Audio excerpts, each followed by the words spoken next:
Good morning to all.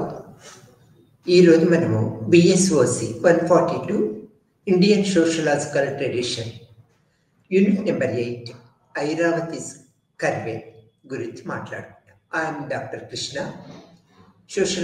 Sociology in academic counsellor in sociology. ఇది unit number 8 Irawati Karve.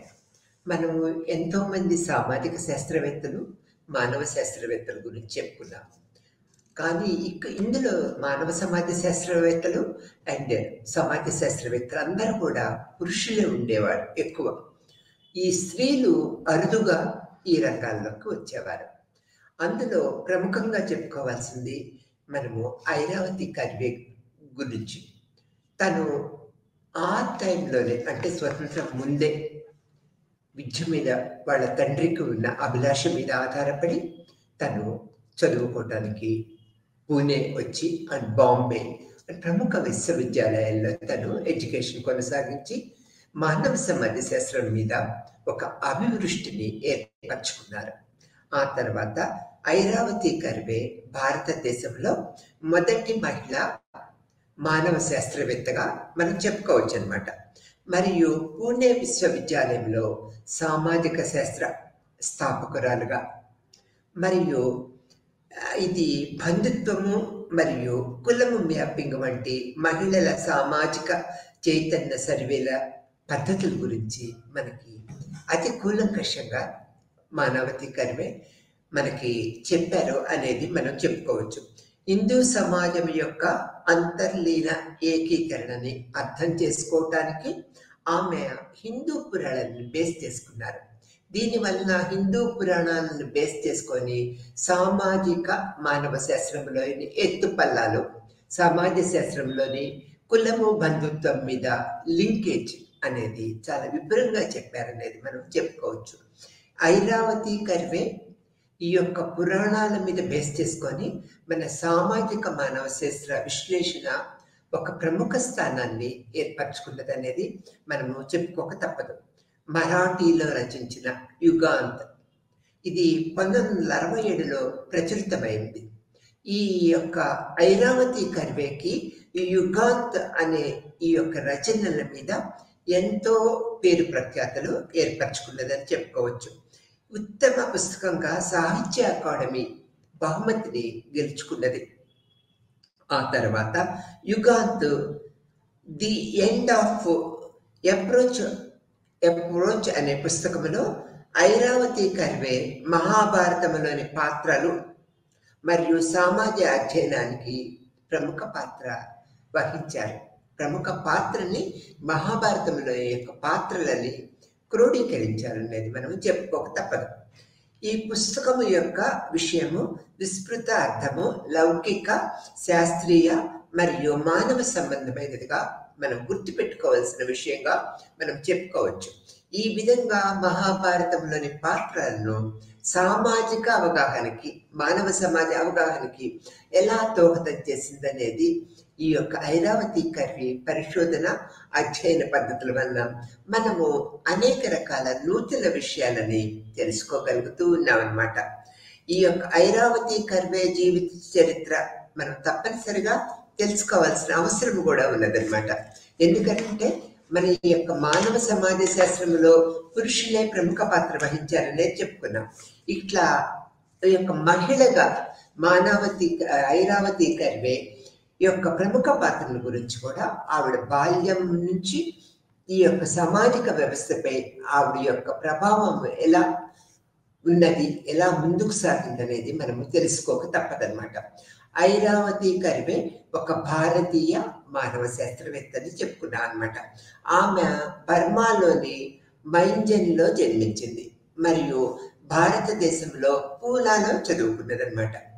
ఇక్కడ ఐరావతి తండ్రి ఆమెను బర్మా నుంచి భారతదేశానికి తను ప్రోత్సహించి పంపారనమాట ఈ చదువు కోసం. ఇక్కడ ఆమె బ్రాహ్మణ కుటుంబాలలో కలిసి నివసించిందనమాట ఆ రోజుల్లో పూణేలో. తర్వాత పరంజసేన్ కుటుంబము చదువుకు ఎంతో విలువనిచ్చేదన్నమాట. ఐరావతి వారి విలువలను స్వీకరించింది. తర్వాత ఆమె విద్యావేత్తలు మరియు సంఘ సంస్కర్తలు అయిన కార్వేలను కలుసుకున్న తర్వాత కార్వేని వివాహం చేసుకున్నదన్నమాట ఐరావతి. ఆమె BA తత్వశాస్త్రంలో మరియు సోషియాలజీ MA 1928లో బాంబే విశ్వవిద్యాలయం నుంచి అధునాతన అధ్యయనాల కోసము జర్మనీకి వెళ్ళటానికి ముందు ఆంథ్రోపాలజీలో అత్యుత్తమ పరిశోధన కోసము బెర్లిన్ విశ్వవిద్యాలయంలో ఆమె 1930లో DPhil డిగ్రీని ప్రదానం చేశారు. ఇది ఆమె సుదీర్ఘమైన మరియు విశిష్టమైన మానవ శాస్త్ర పరిశోధన వృత్తికి నాంది పలికిందనేది మనం గుర్తుపెట్టుకోవాల్సిన విషయం అన్నమాట. ఆమె వృత్తిపరమైన శిక్షణ బెర్లిన్ విశ్వవిద్యాలయాలలో UGC ఫిషర్ పర్యవేక్షణలో జరిగిందనేది కూడా మనం తెలుసుకోవాలి. ఆమె సామాజిక మరియు భౌతిక మానవ శాస్త్రం రెండింటిలోని జ్ఞానాన్ని సంపాదించింది. భౌతిక మానవ శాస్త్రము మరియు సామాజిక మానవ శాస్త్రం మీద ఐరావతి కర్వే పరిపూర్ణమైన పరిజ్ఞానాన్ని కలిగి ఉన్నదనేది మనము ఈ సందర్భంలో చెప్పుకోవాలి. తర్వాత ఐరావతి కర్వే యొక్క విద్యా ప్రమాణాలు ఏ విధంగా ఉన్నాయనేది కూడా మనము గ్రహించవలసిన విషయం. ఆ సమయంలో యువతిగా విదేశాలలో చదువుకోవటానికి ఐరావతి కర్వే భారతదేశాన్ని వదిలిపెట్టారు. మొదటి ప్రపంచ యుద్ధం తరువాత క్షీణించిన స్థితి ఇంకా సాంస్కృతిక బహిరంగతను పెంపొందించుకుంది. కొన్ని సంవత్సరాల తర్వాత నియంతృత్వము పాలనకు లొంగిపోయిందనమాట. ఈ జర్మన్ సౌత్ వెస్ట్ ఆఫ్రికా నేటి నమీబియాలో ఉన్నది. జాతి మిక్సింగ్ పై తన అధ్యయనాలను ప్రసిద్ధి చెందిన జర్మన్ మానవ శాస్త్రవేత్త యూజెస్ ఫిషర్ కార్వే యొక్క పరిశోధనలకి పర్యవేక్షిస్తూ ఉండేవారు. ఆయన మానవ శాస్త్రానికి ఒక పెద్ద పరిశోధకుడుగా పేరు పొందారనమాట ఆ రోజుల్లో. మరియు తర్వాత జర్మనీలో వందలాది జాతి మిశ్రమ పిల్లల బలవంతపు స్టెరిలైజేషన్కు మద్దతుదారులు. ఇతర విధానాలతో ఫిషర్ కార్వేకు జాతి మరియు పుర్రె అసమానతల మధ్య సహసంబంధాన్ని నిరూపించే పనిని అప్పగించారన్నమాట. ఇది మెదడు యొక్క కుడివైపు మెరుగుగా అభివృద్ధి చెందటానికి మరియు మేధస్సు మరియు నాగరికతకు కారణమని భావించే భౌతిక లక్షణం. ఈ లక్షణము యూరోపియన్ జాతులలో పరస్పర సంబంధము కలిగి ఉంటుందని ఫిషర్ ఊహించారన్నమాట. కార్వే వందలాది పుర్రెలపై కొలతలు చేపట్టారు. చాలా వరకు జర్మన్ కలోనియల్ భూభాగాల్లో ఇవి జరిగిందనమాట. ఆమె ముగింపు సూటిగా ఉంది మరియు ఆమె గురువు ఊహించిన విధముగా ఆమె జాత్యాహంకార పరికల్పన తప్పు అని నిరూపించింది కూడా అన్నమాట తన పరిశోధన ఫలితముగా. కార్వే భారతదేశంలో ఒక సామాజిక శాస్త్రవేత్త, మానవ శాస్త్రవేత్త. ఆమె తక్కువ జీవితంలో ఆమె స్త్రీవాద, సాంస్కృతిక మరియు సామాజిక వ్యాఖ్యానాలను మరియు భారతీయ కుల వ్యవస్థపై ఆమె చేసిన అధ్యయనాలను ప్రసిద్ధమైన పేరు ప్రఖ్యాతలు సంపాదించుకునేట్లు చేశాయి. భారతదేశంలోని కులాలు మరియు తెగల గురించి ఆమె జాతీయ అధ్యయనాలు తక్కువగా తెలిపినది. ఆమె బెర్లిన్లో ఉపయోగించటము నేర్చుకున్న అదే పద్ధతులు మరియు సాధనాలను ఉపయోగిస్తూ ఆమె భారతదేశంలోని వివిధ సామాజిక సమూహాల యొక్క అనేక ఆంథ్రోపోమెట్రిక్ జాతి లక్షణాలను కొలుస్తూ ఉన్నదన్నమాట మరియు విశ్లేషించింది కూడా. ఈ విధముగా ఆమె అక్కడ మానవ వ్యత్యాసాన్ని, జాతి వివక్షణను తెలుసుకోవటానికి ఈవిడి యొక్క పరిశోధనలో దోహదపడినవి అని మనం చెప్పుకోక తప్పదు. వలసవాద బ్రిటిష్ మానవ శాస్త్రంతో ప్రారంభమైన వారసత్వాన్ని కొనసాగించిందనేది కూడా మనం చెప్పుకోవాలి. ఆమె మహిళల సమస్యల గురించి బహిరంగంగా మాట్లాడినప్పటికీ ఆమె కుల మరియు మతపరమైన వివక్షణ గురించి మౌనంగా ఉండిపోయింది. ఎందుకో అది మనకు కూడా తెలియదన్నమాట. ముఖ్యంగా తన ప్రారంభ దశలో అంటే 1930, 1950ల మధ్య ఆమె తన జీవితంలోని చివరి దశాబ్దంలో బహుళ సాంస్కృతిక వాక్చాతుర్యాన్ని మరియు జాతి వ్యతిరేక వైఖరిని స్వీకరించిందనేది మనం గుర్తుపెట్టుకోవాల్సిన విషయం. కానీ ఆమె ఆకస్మిక మరణానికి 2 సంవత్సరాల ముందు, రెండవ ప్రపంచ యుద్ధం తర్వాత చాలా కాలం తర్వాత తన పరిశోధనలో జాతి పద్ధతుల్ని ఉపయోగించిందనేది మనం తెలుసుకున్నాము. 1939లో మాతృదేశానికి తిరిగి వచ్చి Karvy Deccan college post graduation and research institute of పూణేలో సోషియాలజీ విభాగానికి అధిపతిగా నియమించింది. ఈ యొక్క డిపార్ట్మెంట్లో అంటే సోషియాలజీ డిపార్ట్మెంట్లో అధిపతిగా ఉండి ఎన్నో పరిశోధనలు అధ్యయనాలు చేసి ఎంతో పేరు ప్రఖ్యాతులు సంపాదించుకున్నది అనేది ఐరావతి కర్వే యొక్క మనము ప్రముఖ ప్రాముఖ్యాన్ని గుర్తుపెట్టుకోవాల్సిన విషయం. మరియు ఇక్కడ అంటే ఈ పూణే సోషియాలజీ డిపార్ట్మెంట్ అధిపతిగానే ఉంటా మరియు ఆంథ్రోపాలజీ అనే పదవీ విరమణ వరకు దక్కన్ కాలేజీ సోషియాలజీ మరియు ఆంథ్రోపాలజీ విభాగానికి కూడా అధిపతిగా పనిచేశారు. సోషియాలజీకే కాకుండా ఆంథ్రోపాలజీకి కూడా ఆ డిపార్ట్మెంట్లో అధిపతిగా పనిచేశారనేది మనం తెలుసుకోవాలి. ఆమె 1939లో ఇండియన్ సైన్స్ కాంగ్రెస్ యొక్క ఆంథ్రోపాలజీ విభాగానికి అధ్యక్షత వహించారు. ఇది ఒక ప్రముఖ గుర్తింపుగా మనం చెప్పుకోవచ్చు. ఇక్కడ ఆమె విద్యా నైపుణ్యాలతో పాటు సాధారణ ఆసక్తి ఉన్న అంశాలు ఆమెని కీర్తి మరియు ప్రజల ప్రశంసలతో వెలుగులోకి వచ్చాయి. ఎంతో గొప్ప నైపుణ్యాలను ప్రదర్శించారని చెప్పుకోవచ్చు. ఆమె విస్తృతమైన పాఠకులను సంపాదించుకున్నది. ఈవిడికి విస్తృతమైన పాఠకులు అన్ని రాష్ట్రాల్లో ఉన్నారు భారతదేశంలో. ఐరావతి కర్వే మహారాష్ట్రలో కూడా ఆంథ్రోఫ్రోమెట్రిక్ అధ్యయనాలను నిర్వహించింది.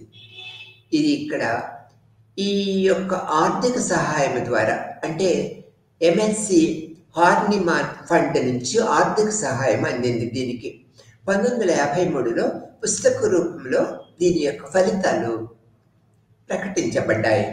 ఇది ప్రజల గురించి జ్ఞాన పురోగతిలో ఒక దశలో గుర్తించటానికి చాలా ఉపయోగకరమైన డేటాను అందించింది అనేది మహారాష్ట్ర గవర్నమెంట్ గుర్తించింది. ఆమె మరాఠీ మరియు ఇంగ్లీష్లో రెండిటిలోనూ అనేక రకాల విద్యా విషయాలతో పాటు సాధారణ ఆసక్తి ఉన్న అంశాలపై అనేక అభ్యాసాలు రాశారనేది కూడా మనం తెలుసుకోవాల్సిన విషయం. ఆమె మహర్షి కేశవ్ కర్వే కోడలు. ఆమె భర్త దినకర్ కర్వే ప్రముఖ విద్యావేత్త. ఆమె కూతురు ఘోరే దేశపాండే రచయిత్రిగా పేరు తెచ్చుకున్నారు.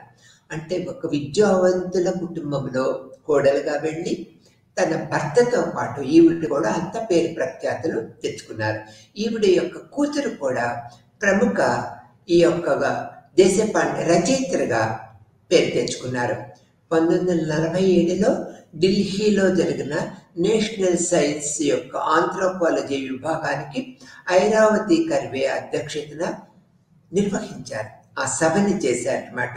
ఆమె 1970లో గుండెపోటుతో అనుకోకుండా పూణేలో మరణించారు. ఇది ఆకస్మిక మరణంగా మనం చెప్పుకోవచ్చు. అతి తక్కువ వయసులోనే ఈవిని మరణించారనేది మనం చెప్పుకోవాలి. ఐరావతి కర్వే యొక్క కేంద్ర ఆలోచనలు ఏ విధంగా ఉన్నాయో మనం ఇప్పుడు తెలుసుకుందాం.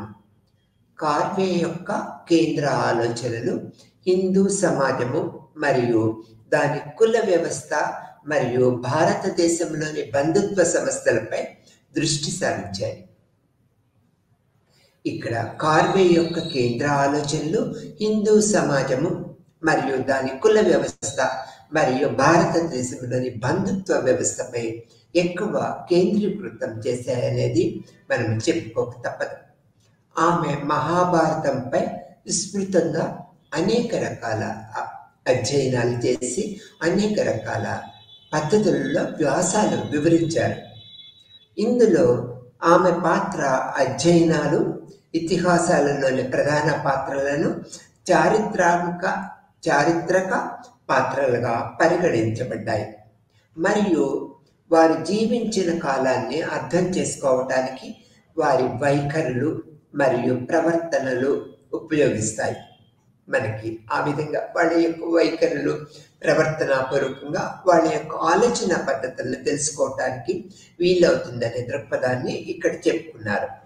తర్వాత జాతి కూర్పు, భారతదేశంలో బంధుత్వ సంస్థ, కులము యొక్క మూలము మరియు గ్రామీణ మరియు పట్టణ వర్గాల సామాజిక శాస్త్రవేత్త అధ్యయనం ప్రధాన కేంద్ర ఆలోచనలుగా ఐరావతి కర్వే యొక్క కేంద్ర ఆలోచనలుగా మనం చెప్పుకోవచ్చు. యొక్క మహాభారతంలోని పాత్రలు కుల వ్యవస్థ, బంధు వ్యవస్థ, వారి యొక్క అంటే అప్పటి వారి యొక్క సామాజిక ఆలోచనలు వారి ప్రవర్తన మీద మరియు వైఖరుల మీద ఆధారపడ్డాయి అనే ఉద్దేశాన్ని ఆవిడ మనకి విడమర్చి చెప్పారనేది చెప్పక తప్పదు. ఆ తర్వాత హిందూ సమాజాలు, హిందూ సొసైటీ ఒక వివరణ, డక్కన్ కళాశాల 1961 అనేది కార్వే తన క్షేత్ర పర్యటనలో సేకరించిన సమాచారము మరియు హిందీ, మరాఠీ, సంస్కృతము, పాళీ మరియు పాశ్చాత్య భాషలలోని సంబంధిత గ్రంథాలను అధ్యయనం ఆధారముగా హిందూ సమాజం యొక్క అధ్యయనం చేశారు. పుస్తకములో ఆమె హిందూ మతములో కుల వ్యవస్థ యొక్క ఆర్యుల పూర్వ వెలికిని చర్చించగలిగారు మరియు దాని అభివృద్ధిని దాన్ని ప్రస్తుత రూపంలో గుర్తించగలిగారనేది ఐరావతి కర్వే యొక్క అధ్యయనంలో ఎంతో ప్రాముఖ్యత ఏర్పరచుకున్నదనేది మనం చెప్పుకోవచ్చు. ఐరావతి కర్వే ప్రకారము భారతీయ సమాజము అనేది సెమీ స్వతంత్ర యూనిట్లతో కూడిన సమాజముగా మనం చెప్పుకోవాలి. ప్రతిదానికి స్వంత సాంప్రదాయ ప్రవర్తన విధానం ఉంటుందని, ఇది అనేక ప్రమాణాలు మరియు ప్రవర్తనకు దారితీసిందని, తదనుగుణముగా కులములో కనిపించే ప్రత్యేక స్థలీకరణ హిందూ మతము అంతర్లీనంగా ఉందనేది ఐరావతి కర్వే యొక్క భావనగా మనం చెప్పుకోవాలి. కర్వే హిందూ సమాజంపై తమ పుస్తకాన్ని అందులో కనిపించే సంక్లిష్ట నమూనాలను గుర్తించడం ద్వారా ప్రారంభించారు. ఆమె కులాన్ని ఒకదానికొకటి భిన్నమైన ఎండోగామస్ బంధుత్వము సమూహముగా పేర్కొన్నది. ఆమె కులాన్ని ఎండోగామస్ బంధుత్వ సమూహంగా పేర్కొన్నారు. కార్వే దానిని చూపించారు, కూడా నిరూపించారు.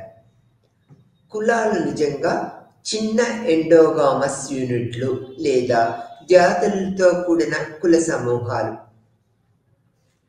భారతదేశంలోని వివిధ ప్రాంతాలలో ఒక క్లస్టర్లోని జాతుల సంఖ్య మారుతూ ఉంటుంది అన్నమాట. ఈ కుల సమాజం యొక్క నిర్మాణ లక్షణాలను చర్చిస్తూ కార్వే ఇది వదులు మరియు చాలా సాగేది అని చెప్పారు. అంతర్గతంగా ఒక జాతికి దాని స్వతంత్రత మధ్య సమస్త ఉంటుంది. ప్రతి ఒక్క జాతి తనంతట తానుగా ఆచరణీయమైనది. ప్రామాణికత లేకపోవటము మరియు వైవిధ్యము యొక్క గొప్ప సహనము ఆమె దృష్టిలో హిందూ మతము యొక్క ప్రపంచ దృక్పథము యొక్క వ్యక్తీకరణ మరియు పరిమాణం. దాని యొక్క ప్రాథమిక భావనతో భిన్నత్వంలో ఏకత్వం గురించి ఆవిడ అభిప్రాయపడ్డారనేది కూడా మనము గుర్తుపెట్టుకోవాల్సిన విషయంగా చెప్పుకోవచ్చు అన్నమాట. ఐరావతి కర్వే యొక్క కులము అనేది ఆంథ్రోపోమెట్రిక్ మరియు బ్లడ్ గ్రూప్ సర్వేలపై ఆధారపడి ఉన్నదనేది తను ఉపోద్ఘాతపరిచారు. కులముపై ఆవిడ పరిశోధన నిర్వహించారు. ఆమె హిందూ సమాజాన్ని సాంస్కృతిక సంస్థలతో కలిపి ఒక సమాజముగా సృష్టించారన్నమాట.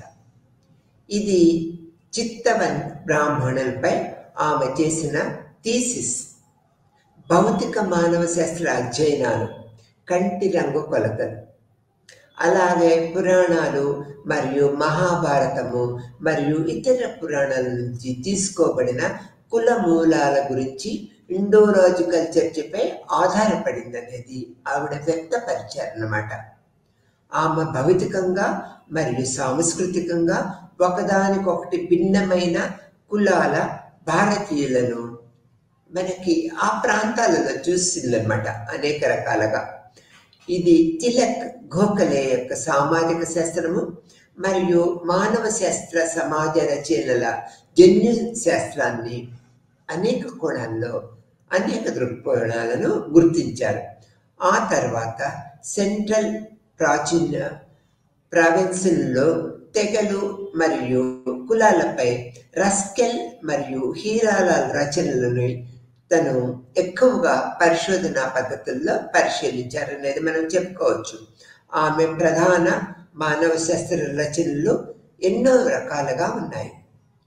ఇందులో ప్రధానంగా మొదటిది భౌతిక మానవ శాస్త్రము మరియు పురావస్తు శాస్త్ర పరిశోధనలు. ఈవిడ యొక్క ఐరావతి కార్వే యొక్క రచనలుగా మనం చెప్పుకుంటాం. సాంస్కృతిక మానవ శాస్త్రము అనేది బంధుత్వము, కులము, గ్రామ సంఘము, భారతీయ అధ్యయనాలు, కలిసిన తెగలు, జానపద పాటలు, ఇతిహాసాలు, మౌలిక సాంప్రదాయాలు, ఇవన్నీ కూడా ఈ యొక్క సాంస్కృతిక మానవ శాస్త్రంలో ఇమిడి ఉంటాయనేది మనం గుర్తుపెట్టుకోవాల్సిన విషయం. సామాజిక ఆర్థిక సర్వేలు, వారపు మార్కెట్లు, ఆనకట్ట స్థానభ్రంశము, పట్టణీకరణ, తర్వాత ప్రాదేశిక సంస్థలు మరియు సామాజిక సమకాలీన వ్యాఖ్యలు, స్త్రీలు, భాష, జాతి ప్రముఖ పాత్ర వహిస్తాయనేవి ఇవన్నీ కూడా ఐరావతి కర్వే తన పరిశోధన అధ్యయనాలలో పేర్కొన్నారనేది మనం చెప్పక తప్పదన్నమాట. ఆ తర్వాత భారతదేశంలో ముందు సాంస్కృతిక సమస్యల చుట్టూ తిరుగుతున్నాయని ఈ యొక్క కార్వే అభిప్రాయపడ్డారు. భారతదేశం ముందు సాంస్కృతిక సమస్యలు చుట్టూ తిరుగుతున్నాయనేది కార్వే దృఢమైన అభిప్రాయాన్ని కలిగి ఉన్నారనేది మనము చెప్పుకోవాలి. తర్వాత ప్రాంతము, కులము మరియు కుటుంబము సాధారణ వ్యక్తిగా మారటము కష్టమని, ఈ యొక్క సాంప్రదాయ పద్ధతుల్లో ఈ సాధారణ వ్యక్తిగా మారటం కష్టమని కార్వే అభిప్రాయపడ్డారనేది కూడా మనం గ్రహించవలసిన విషయం. ఇక్కడ భాష, యూనిఫామ్ సివిల్ కోడ్ మరియు కులాన్ని రద్దు చేయాలి అనేది ఆమె సూచించారన్నమాట. పని సూచించింది. ఏకరూపత ద్వారా ఉపఖండాన్ని బిల్డింగ్ చేయటము, పాత జీవిత విధానములో విలువైన సాంస్కృతిక లక్షణాలను నాశనం చేస్తుందనే దృక్పథాన్ని ఐరావతి కర్వే మనకి విడమర్చి చెప్పారనేది చెప్పక తప్పదు. తర్వాత ఈ విలువైన లక్షణాలు కార్వే సహనశీలత మరియు భిన్నత్వముపై అవగాహనగా అభివర్ణిస్తూ ఉన్నారు. భాష లేదా సర్వీసెస్ యాక్సెస్లో ఆంగ్లాన్ని ఆధిపత్యం చేయటానికి అనుమతించండి. అన్ని ప్రాథమిక విద్యలు ప్రాంతీయ భాషలలో ఒకదానిలో తప్పనిసరిగా ఉండాలని, ఆంగ్ల మాధ్యమ పాఠశాలలు ఉండకూడదని ఆవిడ పట్టుపట్టారు. దాని మీద అనేక రకాల పోరాటాలు కూడా చేశారనేది మనం చెప్పక తప్పదన్నమాట. ఈ విధంగా తన అభిప్రాయాలను ఎప్పటికప్పుడు నిర్మోహమాటంగా తను తెలియపరుస్తూ ఉన్నారనేది మనం చెప్పుకోవాలి. ఆ తర్వాత బంధుత్వ సంస్థలు, కుల వ్యవస్థ మీద ఐరావతి కర్వే నిరంతరము పోరాటం చేశారని చెప్పుకున్నాం కదా. ఇప్పుడు బంధుత్వ సంస్థలపై ఐరావతి కర్వే యొక్క భావన ఎలా ఉన్నదనేది మనం చెప్పుకున్నాం. కార్వే యొక్క పని భారతదేశంలో కిన్షిప్ ఆర్గనైజేషన్ దక్కన్ కళాశాల 1953లో భారతదేశంలోని వివిధ సామాజిక సంస్థల అధ్యయనం క్రింద వైవిధ్యంతో ముందుకు రావటానికి కార్వే భారతదేశంలోని బంధుత్వ భాషా జ్యోతుల యొక్క మ్యాపింగ్ చేశారనమాట. దీని మీద ఒక మ్యాపింగ్ చేశారనేది మనం చెప్పుకోవాలి. తర్వాత నార్త్ జోన్లోని ఇండో యూరోపియన్ లేదా సంస్కృత సంస్థ, దక్షిణ మండలంలోని ద్రావిడ బంధుత్వము, మిశ్రమ నమూనాల మధ్య ఉదాహరణకు మధ్య జోను ఉదాహరణకు తీసుకున్నట్లయితే మహారాష్ట్రలో కనుగొనబడింది. మరియు తూర్పు ముండారి బంధుత్వ వ్యవస్థలు. ఈ జోనింగ్ అంటే బంధుత్వ వ్యవస్థని జోనింగ్గా ఏర్పరచుకొని కార్వే అనేక రకాల పరిశోధనలు చేశారు.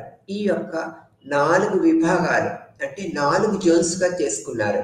ఏంటి అవి? నార్త్ జోన్లోని ఇండో యూరోపియన్ లేదా సంస్కృత సంస్థ మొదటిది. రెండోది దక్షిణ మండలంలో ద్రావిడ బంధుత్వం. మూడోది మిశ్రమ నమూనాల మధ్య జోను. నాలుగోది తూర్పు ముండాలి బంధుత్వ వ్యవస్థలు. ఈ జోనింగ్ చేసుకోవటం వల్ల ఒక ప్రాంతంలో ఏ విధంగా అధ్యయనం చేయాలనేది సులభతరం అవుతుంది. అందుకని జోనింగ్ చేసుకున్నారనేది మనం ఇక్కడ గుర్తించాలి. అంటే గంపగుత్తిగా మనము భావాలను స్వీకరించకూడదు. ఒక్కొక్క ప్రాంతంలో ఒక్కొక్క రకమైన బంధుత్వ వ్యవస్థ నూనుకుపోయి ఉంటుంది. దాన్ని మనము ఇట్లా జోనింగ్ వ్యవస్థగా చేసినట్లయితే ఆ ప్రాంతంలోని పద్ధతులు మనకి కూలంకషంగా తెలుస్తాయనే దృక్పథాన్ని మనం ఇక్కడ ఏర్పరచుకోవచ్చు అనేది మనం చెప్పుకోవచ్చు. ఆ తర్వాత ఐరావతి కర్వే ప్రతి భాషా ప్రాంతంలో కులాలు మరియు ఉపకులాల మధ్య వైవిధ్యాలు ఉన్నాయనేది గుర్తించారు. ప్రతి భాషా ప్రాంతాలలో కులాలు మరియు ఉపకులాల మధ్య అనేక రకాల వైరుధ్యాలు ఉన్నాయనేది ఐరావతి కర్వే గుర్తించారు. ఈ భిన్నత్వములో ఏకత్వము, శృతి సాహిత్యము, వేదాలు, బ్రాహ్మణులు మరియు ఉపనిషత్తులు మరియు మహాభారతము మరియు రామాయణము వంటి ఇతిహాసాల ద్వారా అందించబడిందనే దృక్పథానికి ఐరావతి కర్వే వచ్చారు. వీటిని ఆమె ప్రాచీన ఉత్తర భారతదేశంలో ఉమ్మడి కుటుంబం యొక్క సామాజిక మరియు మానసిక అధ్యయనాలుగా చదివారు. ఉత్తర భారత ఇండో యూరోపియన్ బంధుత్వము, మహాభారతంలోని బంధుత్వ పదాల శబ్ద ఉత్పత్తి విశ్లేషణ, సంస్కృత మరియు పాణి గ్రంథాలలో ఉన్న బంధుత్వ పద్ధతులు పరిశీలన మరియు వివిధ రకాల భాషలతో బంధుత్వం కోసము సమకాలీన పదాల సేకరణ ద్వారా విశ్లేషించబడుతుందనేది ఐరావతి కర్వే కనుగొన్నారు. భారతదేశంలో ఈ బంధుత్వ సంస్థలు ముస్లిం, క్రిస్టియన్ మరియు ఇతర కమ్యూనిటీల బంధుత్వ పద్ధతులని అస్సలు ప్రస్తావించలేదు. ఎందుకన్నా మరి ఐరావతి కర్వే గారు ఈ యొక్క క్రిస్టియన్, ముస్లిం అండ్ ఇతర కమ్యూనిటీ బంధుత్వాన్ని, ముస్లిం పద్ధతులని పరిశీలించలేదనేది మనం చెప్పుకోవాలి. ఉత్తరాదిలో హిందువులు చిన్న వయసులోనే తన కుటుంబాల నుంచి వేరుపడి దూరముగా తెలియని అత్తమామలతో నివసించడాన్ని పంపబడతారని, అయితే దక్షిణాదిలో వివాహం తర్వాత కూడా ఒక అమ్మాయి తన బంధువుల మధ్య ఉంటుందని కర్వే తమ అధ్యయన పద్ధతుల్లో పేర్కొన్నారు. ఉత్తరాది వేరు, దక్షిణాది వేరు. దక్షిణాదిలో ఒక అమ్మాయి వివాహం తర్వాత కూడా తల్లిదండ్రులకి టచబుల్లో ఉంటుంది, అంటే అందుబాటులో ఉన్నది అనే దృక్పథాన్ని గ్రహించారు. సెంట్రల్ జోన్లోని బంధుత్వ సంస్థ ఉత్తరాది కంటే ఎక్కువ అంతర్గత వైవిధ్యాన్ని చూపుతుంది. కొన్ని కులాలు దక్షిణాదిలో వలె ఒక దిశలో తల్లి సోదరి కుమార్తెను క్రాస్ కజిన్ వివాహాన్ని అనుమతిస్తూ ఉంటాయి. ఉత్తర మండలంలో దాదాపు అన్ని కులాల్లో కార్వే దాయాదుల మధ్య వివాహము నిషిద్ధం. ఐరావతి కర్వే ప్రకారము ఉమ్మడి కుటుంబం అనేది ఒక పైకప్పు కింద నివసించే ఒక పొయ్యి వద్ద వండిన ఆహారాన్ని తినే ఉమ్మడిగా ఆస్తిని కలిగి ఉన్న సాధారణ పూజల్లో పాల్గొనే మరియు కొన్ని నిర్దిష్ట రకాల బంధువులు ఒకరికి ఒకరికి సంబంధం కలిగి ఉన్న వ్యక్తుల సమూహముగా కర్వే పేర్కొన్నారు. కార్వే తన స్కిన్షిప్ ఆర్గనైజేషన్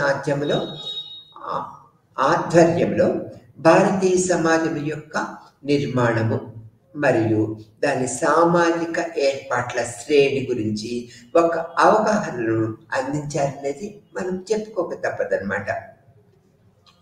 భారతీయ కుటుంబంపై స్వదేశీ స్త్రీవాద దృక్పథాన్ని కార్వే మార్గదర్శకుడిగా ఉబెరాయని అభివర్ణించారు.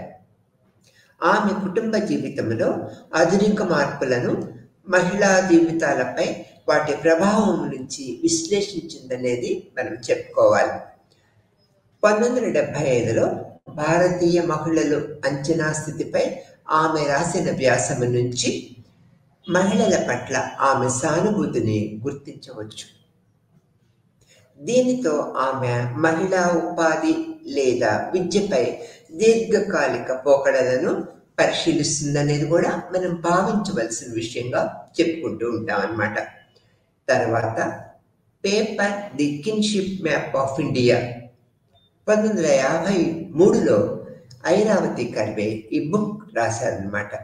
దక్షిణ భారతదేశంలోని దగ్గరి బంధువుల వివాహం చేసుకునే ఆచారాలను ఎక్కువగా ఈ బుక్ లో హైలైట్ చేశారు. ఇది ఉత్తర భారతదేశంలో విస్తరించిన మార్పిడి సూత్రానికి విరుద్ధముగా మహిళలు వారి జన్మహత కుటుంబాలను తరచుగా వెళ్లేలా చేస్తుందనేది కూడా తన యొక్క అధ్యయన పద్ధతుల్లో పేర్కొన్నారనేది చెప్పక తప్పదు. తద్వారా వివాహిత స్త్రీలు ఎదుర్కొనే ఒత్తిడిని ఆగిస్తూ ఉంటుంది. ఈ యొక్క మానసిక వస్తుడిని తగ్గిస్తూ ఉంటుంది. కార్వే తన అభిప్రాయాలలో రాడికల్ కానందున తనను తాను స్త్రీవాదిగా గుర్తించాలని కోరుకోలేదని సుందర్ అనే సామాజిక శాస్త్రవేత్త పేర్కొన్నారు. ఉదాహరణకు తీసుకున్నట్లయితే కార్వే అన్ని సమస్యలు మరియు ఆనందాలతో ఉమ్మడి కుటుంబ వ్యవస్థను జీవితంలో ఒక ముఖ్యమైన భాగంగా సమర్థించారు. మరియు పితృస్వామ్య మరియు అణచివేత గురించి ప్రశ్నలు కూడా ఏమి తను వేయలేదనేది కూడా మనం చెప్పుకోక తప్పదన్నమాట. తర్వాత కార్వే ప్రధానంగా 2 ఇతివృత్తాలని ప్రస్తావించారు. ఇవి కులము యొక్క మూలము మరియు విశ్లేషణ యొక్క యూనిట్, మరియు రెండవది ఆమె చిన్న ఎండోగామస్ యూనిట్గా అనేది వృత్తిపరమైనది. వైవిధ్యత కారణంగా ఏర్పడిన ఒక పెద్ద సమూహం యొక్క విచ్ఛిన్నతి యొక్క ఉత్పత్తి. భారతదేశంలో కులము అనేది ఇండో ఆర్యన్ సంస్కృతి యొక్క బ్రాహ్మణ ఉత్పత్తి అని వాదించిన ఘుర్కే నుంచి కార్వే భిన్నంగా ఉన్నారు. ఇది భారతదేశంలోని ఇతర ప్రాంతాలకు వ్యాపించిందనేది మనం చెప్పుకోక తప్పదు. కార్వే రక్త నమూనాలు, కంటి రంగు యొక్క మొదలైన ఆంథ్రోఫ్రోమెట్రిక్ అనేక రకాల పద్ధతుల్లో సేకరించారని చెప్పుకున్నాం కదా. ఇది చిత్తవన్, బ్రాహ్మణ వంటి ఉపకులమని వారించడానికి కులాలుగా పరిగణించబడాలి. అయితే మొత్తము వర్గము మహారాష్ట్ర బ్రాహ్మణుడు కుల సమూహముగా పరిగణించబడుతూ ఉన్నది. ఆమె కారణాలు ఏమిటంటే చిత్తవన్, కర్ణదాస్, సార్వస్వతులు, దేశస్థులు, ఋగ్వేదులు మరియు మధ్యంతిక బ్రాహ్మణులు వివాహం చేసుకోలేరు. కానీ వారు వేరు వేరు వివాహ నిబంధనలను కలిగి ఉన్నారనేది కూడా ఐరావతి కర్వే పేర్కొన్నారన్నమాట. మరియు జాతి పరంగా ఒకరికొకరికి భిన్నంగా ఉన్నారనేది కూడా తన యొక్క అధ్యయనాల్లో తెలియపరిచారు. కార్వే కోసము ఒక కులము, ఒక సమూహము ఇదో ఎండోగామిని ఆచరిస్తుంది. నిర్దిష్ట వ్యాప్తి లేదా వ్యాప్తిని కలిగి ఉంటుంది. ఒకటి లేదా అంతకంటే ఎక్కువ సాంప్రదాయ వృత్తుల్ని కలిగి ఉండవచ్చు. క్రమానుగత స్థాయిలో ఎక్కువ లేదా తక్కువ నిర్ణయాత్మక లేదా సౌకర్యవంతమైన స్థితిని కలిగి ఉంటుంది మరియు సాంప్రదాయకంగా ఇతర ప్రవర్తనా విధానాలను నిర్వహిస్తూ ఉంటాయి ఈ కులాలు అనేవి. ఐరావతి కర్వే అభిప్రాయపడ్డారనేది మనము చెప్పక తప్పదు. కార్వే సామాజిక ఆర్థిక సర్వేలు లేదా విధాన అధ్యయనాలను రూపంలో గణనీయమైన సహకారాన్ని అందించిందనేది మనము చెప్పుకోక తప్పదన్నమాట. ఆమె తర్వాత చాలా వరకు వివరణాత్మకమైనవి మరియు పట్టికతో నిండి ఉన్నాయి. ఆమె మొదటి సర్వే పశ్చిమ ఖండేష్లోని బిల్స్పై జరిగిందనేది మనం చెప్పుకోవాలి.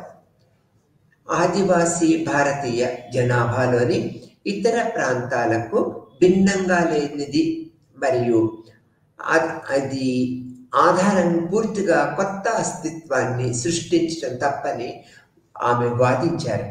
ఆదివాసీ పురోగమించడానికి మరియు సహాయం చేయాల్సిన మరియు వారిపై ఎటువంటి బాహ్య సాంకేతికాలు విధించబడకూడదనేది ఆమె అభిప్రాయపడ్డారు.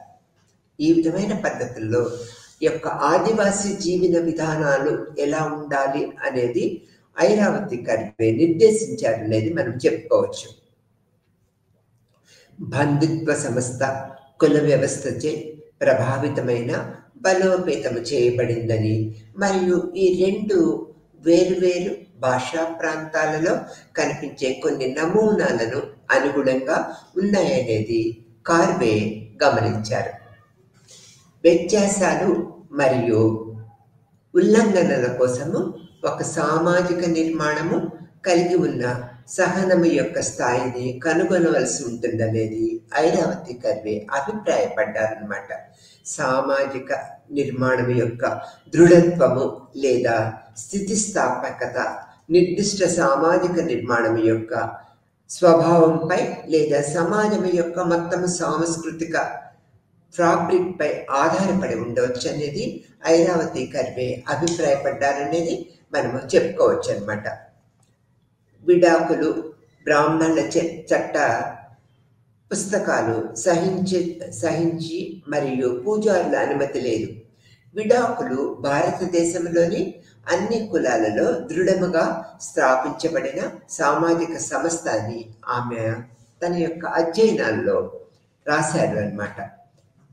తమకు తాము అగ్రకులాలుగా భావించే కొన్నిటిని మినహాయించి ఉదాహరణకు మనం తీసుకున్నట్లయితే బ్రాహ్మణులు, క్షత్రియులు మొదలైన విడాకుల ఉనికిని అంగీకరించటానికి నిరాకరించటము బంధుత్వము కుల సంస్థలపై చాలా వరకు ప్రభావం చూపుతుందని ఐరావతి కర్వే అభిప్రాయపడ్డారు.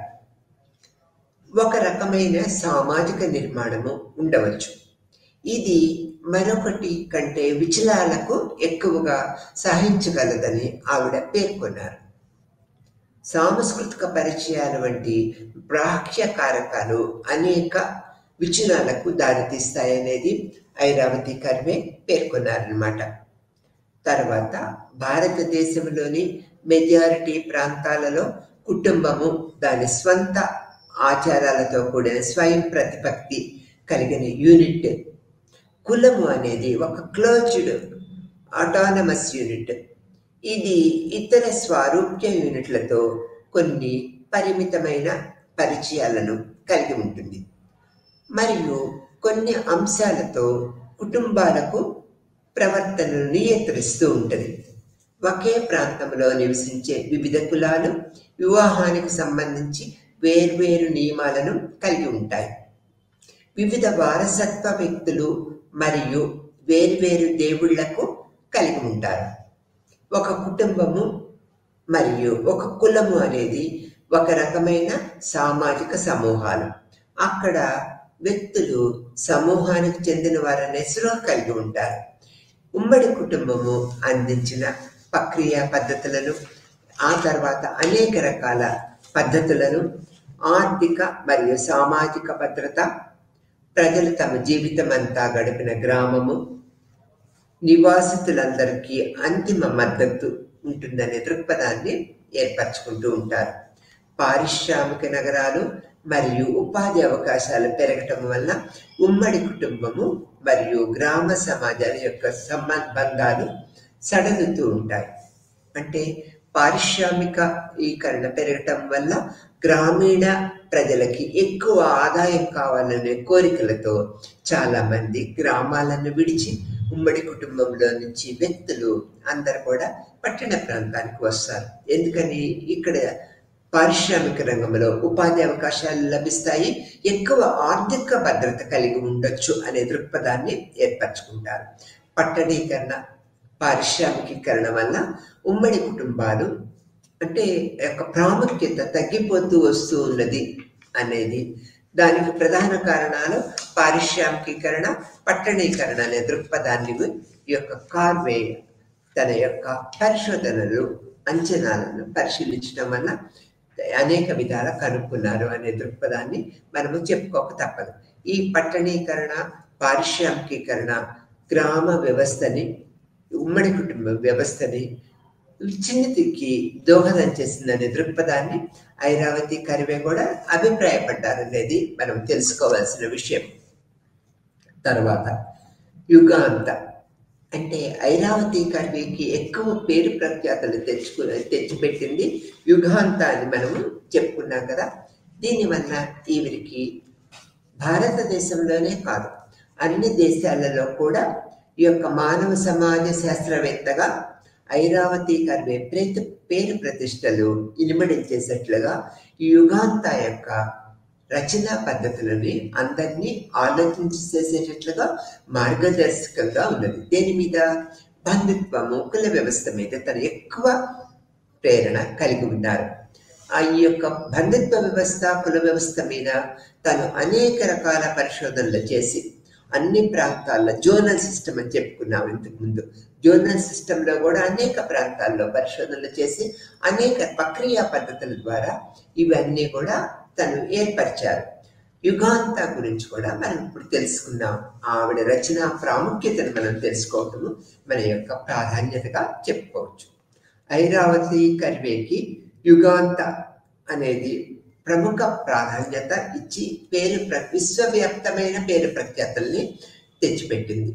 ఐరావతి కర్వే యొక్క యుగాంత మహాభారతం యొక్క పునరుచ్చరణ మనం చెప్పుకోవాలి. యుగాంత అనేది మహాభారతం యొక్క పునరుచ్చరణగా మనం చెప్పుకోవచ్చు అన్నమాట. ఇది పురాతన కాలం నాటి చరిత్ర, సంస్కృతి మరియు తత్వశాస్త్రము మిళిమితము చేసే సాహిత్య మరియు సామాజిక శాస్త్రము అయిన గ్రంథం కలదు. యుగాంత అంటే ఏంటి? ఐరావతి కర్వే ప్రముఖ రచనగా మనం చెప్పుకున్నాం. ఇది పురాతన కాలము నాటి చరిత్ర, సంస్కృతి మరియు తత్వశాస్త్రము మిళిమితము చేసే సాహిత్య మరియు సామాజిక శాస్త్ర గ్రంథముగా మనం పేర్కొనాలి. ఇది దీని యొక్క అర్థం అన్నమాట.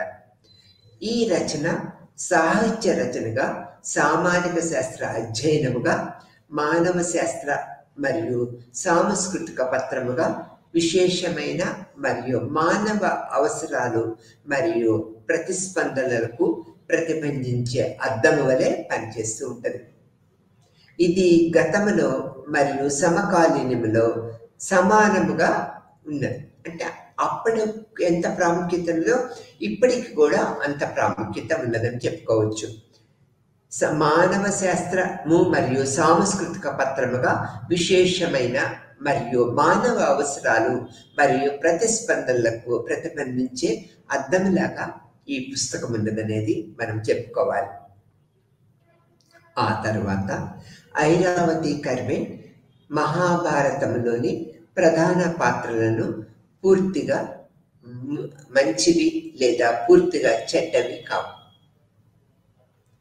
కానీ రెండింటినీ మిశ్రమము ఆమె ప్రతి పాత్రను పరిశీలిస్తున్నది మరియు సానుకూలము మరియు ప్రతికూలమైన మానవ భావోద్వేగాల యొక్క విస్తృత శ్రేణి యొక్క పనిని మనకి విప్పి చూపుతున్నది.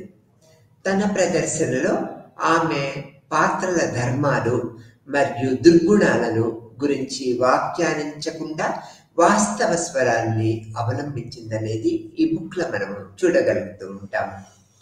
ఆమె సాహిత్య గ్రంథము మరియు సమాజంలోని సాంస్కృతిక, చారిత్రక మరియు నాగరికత అంశాలను సమాంతరంగా అధ్యయనం చేస్తూ ఉన్నది. ఈ యొక్క ఈ గ్రంథంలో మహాభారతంలోని పాత్రలను ఈవిడ స్వీకరించారని చెప్పుకోవచ్చు. దాంట్లో మంచి పాత్రలను, చెడ్డ పాత్రలను అంటే తను పరిశీలన చేసినా కూడా ఎక్కడ కూడా మానసిక అంటే సమాజంలో మనుషుల యొక్క మనస్తత్వ పద్ధతులను దెబ్బతీయకుండా అట్లాంటి పద్ధతుల్లో తను ఈ బుక్ రాశారనేది మనం చెప్పుకోవాలన్నమాట. తర్వాత ఈ పద్యము సూత్రాలను అని పిలువబడే సంచరించే మంత్రులచే మౌలికంగా పాడబడుతూ ఉన్నది. ఆమె సాహిత్య గ్రంథము మరియు సమాజంలోని సాంస్కృతిక, చారిత్రక మరియు నాగరికత అంశాలను సమాంతరంగా అధ్యయనం చేసిందని చెప్పుకున్నాం కదా. ఇక్కడ బాహ్యంగా మరియు అంతర్గతంగా ఉద్భవించిందనేది చెప్పుకోవాలి. ప్రధాన కథ యొక్క థ్రెడ్ ఎప్పటికీ మర్చిపోలేము. మహాభారతంలోని కథలలో చాలా మంచి కథకులు ఉన్నారు మరియు 18 రోజుల యుద్ధం యొక్క సంఘటనలను నూతన కథకుడు సంజయుడు ధృతరాష్ట్రుడికి వివరించారు. ఈ పద్ధతుల్లో అంటే ఈ యొక్క పద్ధతులన్నీ కూడా మనకి ఐరావతి కర్వే అతి చక్కగా మనకి అనేక కోణాలలో మానవ స్వభావాన్ని మనస్తత్వ శాస్త్ర పద్ధతులలో మనకి వివరించారు. సంజయుడు, ధృతరాష్ట్రుడు ఎలా ఈ యొక్క యుద్ధం గురించి సంజయుడు ధృతరాష్ట్రుడికి ఎలా చెప్తున్నది అనేది కూడా అనేక రకాల దృక్కోణాలలో మనకు తెలియపరిచారనేది మనం ఇక్కడ చెప్పుకోవచ్చు అన్నమాట. వివిధ సూతల యొక్క విభిన్న సంస్కరణల యొక్క పద్యము ఒక పొందికైన వచనముగా అల్లి పెట్టారు యుగాంతులు. తర్వాత మహాభారతము భారతదేశంలోని వివిధ వర్గాలకు దాని ఆకర్షణలు కలిగి ఉంది. బౌద్ధులకు దాని అద్భుతమైన నైతిక నియమావళి, జైనులకు మరియు మరాఠీలకు కృష్ణుడు కథ, భగవద్గీత భారతదేశంలో మరియు వెలుపల కూడా ఎక్కువగా చదివే పుస్తకము.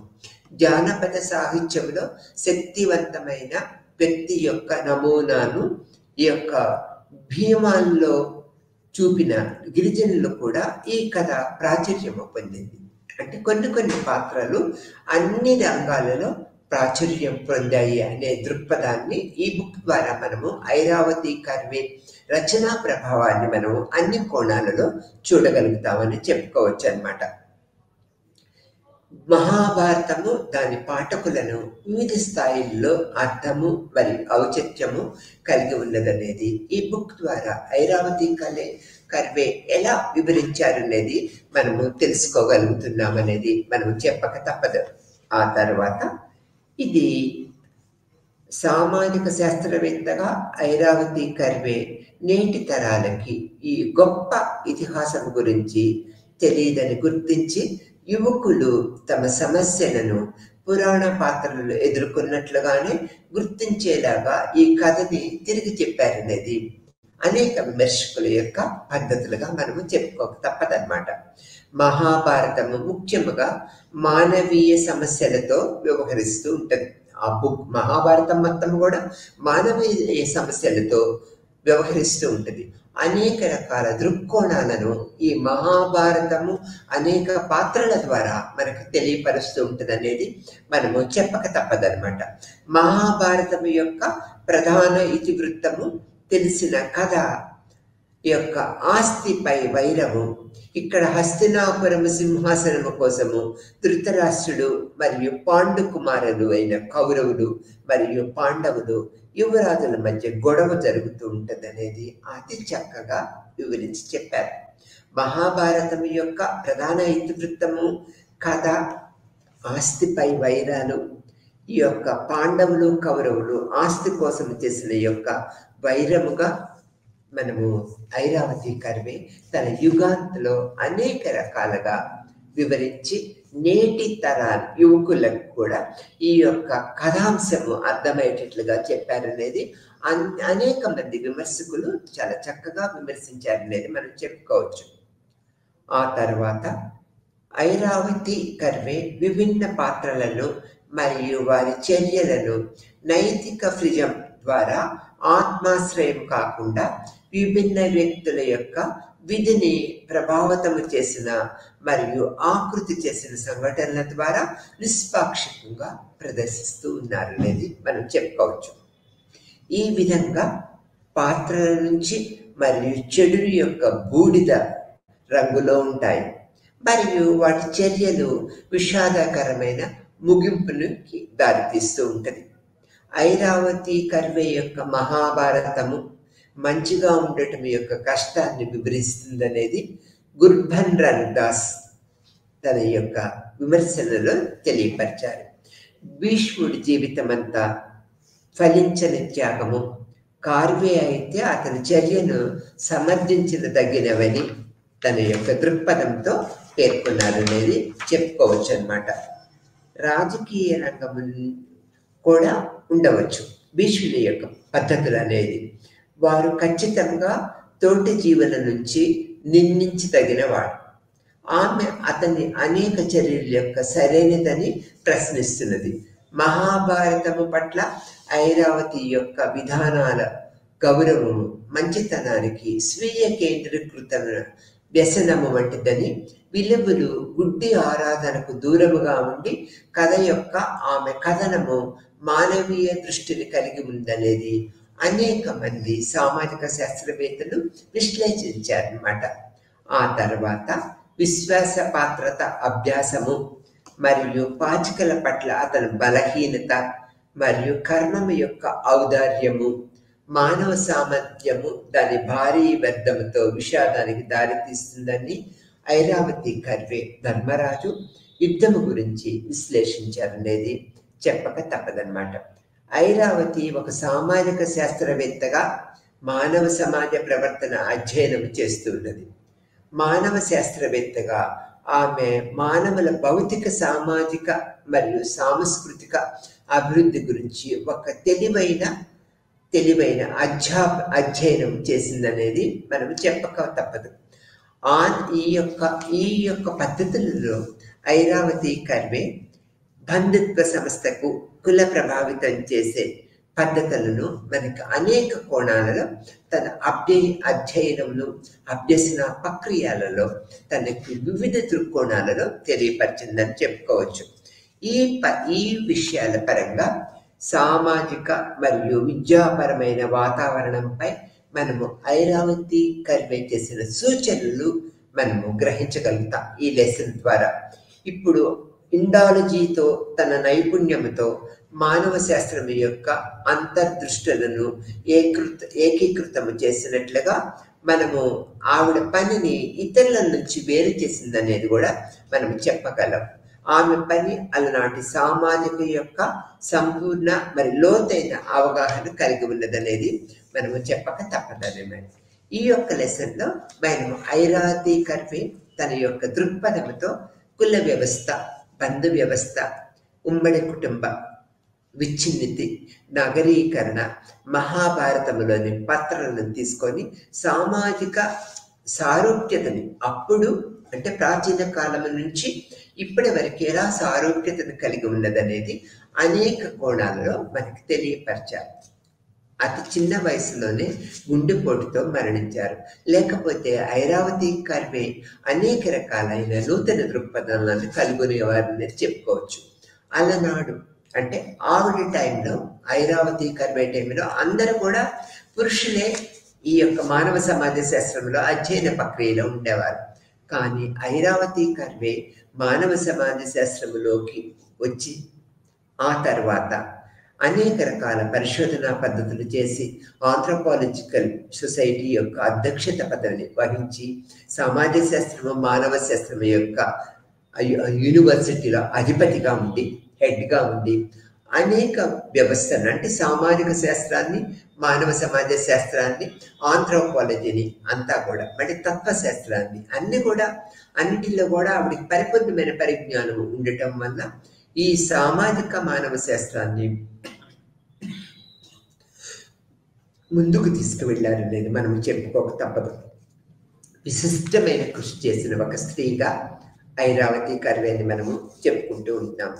ఆ తర్వాత తను మహాభారతంలోని ప్రధాన పాత్రలు ధర్మరాజు, దుర్యోధనుడు, భీష్ముడు అనేక రకాల పాత్రలని తీసుకొని వాటిని యొక్క హైలైట్ చేసి వారి యొక్క మానసిక పరిపక్వత అంటే మానసిక ప్రవృత్తి ఏ విధంగా ఉన్నది అనేది మనకి చెప్పారు. ఆస్తి వైరుధ్యాలు అనేవి ఆ రోజు నుంచి ఈ రోజు వరకు కూడా ఎలా ఉన్నాయనేది యొక్క కురుక్షేత్ర సంగ్రామ యుద్ధాన్ని ఎగ్జాంపుల్గా చెప్పుకున్నారు. భీష్ముడు ఇప్పుడు పెద్దవారు ఉన్నారు, అటు చెప్పలేరు ఇటు చెప్పలేరు అనమాట. భీష్ముని పాత్రని కూడా ఆ విధంగా ఎంత విజ్ఞానవంతుడైనా కూడా వీళ్ళని సమర్థించలేని వ్యవస్థీకృతమైన వ్యక్తిగా భీష్ముడిని కూడా మనకి గుర్తించారు. అంటే పురాణ పాత్రలలో అలనాటి పురాణ పాత్రల యొక్క తీసుకొని ఇప్పుడు ఉన్న సామాజిక వ్యవస్థకి అనుగుణంగా ఎలా ప్రవర్తిస్తూ ఉన్నారు అంటే సామాజిక దృక్పథాలు మారలేదు కదా. ఈ దృక్పథాలు మారని కారణం వల్ల ఈ విధమైన దృక్పథంతో ఏ విధంగా ప్రవర్తనా పద్ధతులు సామాజిక శాస్త్రపరంగా ఇప్పుడు కూడా సామాజిక వ్యవస్థలో ఉన్నాయనేది ఐరావతి కర్వే యొక్క అభిప్రాయంగా మనం చెప్పుకోక తప్పదన్నమాట. ఈ విధంగా ఐరావతి కర్వే మానవ సమాజ శాస్త్రము, సమాజ శాస్త్రము, తార్కిక తత్వశాస్త్రము, మానవ పద్ధతుల మీద ప్రవృత్తి మీద ఈ యొక్క గుణగణాలు ఏ విధంగా ఉన్నాయనేది అతి వివరంగా మనకి చెప్పారు. ఈ యూనిట్లో మనము ఇండియన్ సోషలాజికల్ ట్రెడిషన్స్ లో యూనిట్ నెంబర్ 8లో ఐరావతి కర్వే యొక్క అద్భుతమైన సృష్టి యుగాంత్ ఆ వివరణ అంటే యుగాంత్లో తన యొక్క మహాభారతంలోని ప్రముఖ పాత్రలని వివరణ ఇస్తూ సామాజిక దృక్పథం ఏ విధంగా ఉన్నది, కుల వ్యవస్థ ఏ విధంగా ఉన్నది, బంధు వ్యవస్థ ఏ విధంగా ఉన్నది, ఈ విధమైన దృక్పథాల వల్ల ఈ కంట్రోల్ అంటే సామాజిక నిర్మాణంలో వీరి యొక్క పాత్రలు ఏ విధంగా ఉన్నాయి, ఈ పాత్రల ద్వారా సమాజం ఎలా నడుస్తూ ఉన్నది, మార్పుల చేర్పులు ఎలా జరుగుతూ ఉన్నాయనేది ఉమ్మడి కుటుంబాన్ని కూడా ఎగ్జాంపుల్గా తీసుకున్నారు. ఉమ్మడి కుటుంబం విచ్ఛిన్నతకు కారణం ఏంటి? ఎక్కువ సంపాదించాలనే దృక్పథము కుటుంబ సభ్యులు ఏర్పరచుకోవటం.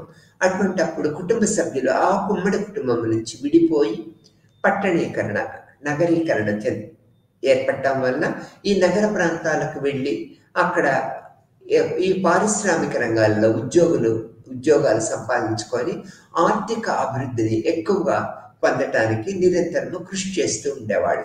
ఈ విధంగా ఉమ్మడి కుటుంబ వ్యవస్థకి విచ్ఛిన్నతకి కారణం ఏంటి? ఆర్థిక ప్రలోభం.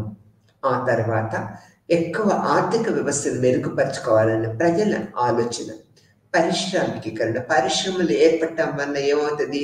ఆ పరిశ్రమలో ఉన్న చుట్టుపక్కల గ్రామాలను ప్రజలు ఆకర్షించబడతారు. అక్కడికి పోతే ఎక్కువ జీతం వస్తుందనే దృక్పథాన్ని ఏర్పరచుకుంటూ ఉంటారు. నగరీకరణ, నగరం మీద మోజు ఏర్పడుతూ ఉంటుంది, అందుకని నగరాలకు పోయి ఉండాలనే దృక్పథాన్ని ఏర్పరచుకుంటూ ఉంటారు. అనేక రకాల సౌకర్యాలు పొందాలనే దృక్పథాన్ని ఏర్పరచుకోవటం వల్ల ఉమ్మడి కుటుంబం విచ్ఛిన్నతకు దారితీస్తూ ఉంటుందని చెప్తుంది. కుల వ్యవస్థ గురించి ఐరావతి కర్వే అనేక రకాలుగా చెప్పారు. కుల వ్యవస్థ బలీనమైనది. అతి ప్రాచీన కాలం నుంచి వర్ణ వ్యవస్థ ఏ విధంగా ఉన్నదో కుల వ్యవస్థ దానికి బలీయమైన కారణంలో దోహదం చేస్తూ ఉన్నది. అందుకనే కుల వ్యవస్థలో ఎటువంటి మార్పు లేదనేది ఒక దృక్పథం. బంధు వ్యవస్థ, బంధుత్వం అనేది ఇప్పుడు మనకు చూడండి, మ్యారేజెస్ ఉత్తరాదని ఒక రకమైన మ్యారేజెస్, దక్షిణాన్ని మేనమామ అనే అతన్ని చెల్లెలి పిల్లలను కానీ అక్క పిల్లలను కానీ చేసుకుంటారు. వివాహ వ్యవస్థలో అనేక రకాల రూపకల్పనలు ఒక్కొక్క ఏరియాలో ఒక్కొక్క విధంగా ఉంటాయనే దృక్పథాన్ని మనం ఏర్పరచుకుంటారు. ఈ విధంగా ఐరావతి కర్వే మానవ సమాజ శాస్త్రవేత్తగా బంధుత్వము, కుల వ్యవస్థ మళ్ళీ అనేక రకాల పాత్రల మీద ఆధారపడి వైవిధ్యమైన జీవిత విధానాన్ని మనకి సామాజిక పరంగా చూపించాలనేది మనం చెప్పక తప్పదు. ఈ విధంగా మానవ శాస్త్ర సామాజిక శాస్త్రవేత్తగా ఐరావతి కర్వే ఒక స్త్రీగా మన ఇండియాలో ఒక ప్రముఖ స్థానాన్ని ఏర్పరచుకొని ఈ మానవ సమాజ శాస్త్రాన్ని ముందుకు తీసుకువెళ్ళారనేది ఈ లెసన్ ద్వారా మనము తెలుసుకుంటూ ఉన్నాం. ఈ లెసన్ మనకు ఐరావతి కర్వే యొక్క ఒక గర్వకారణంగా కూడా చెప్పుకుంటూ ఉంటాం. ఆమె రాసిన యుగాంతర్ కూడా ఆ బుక్ మనకి ఒక ప్రముఖమైనది. నమస్తే.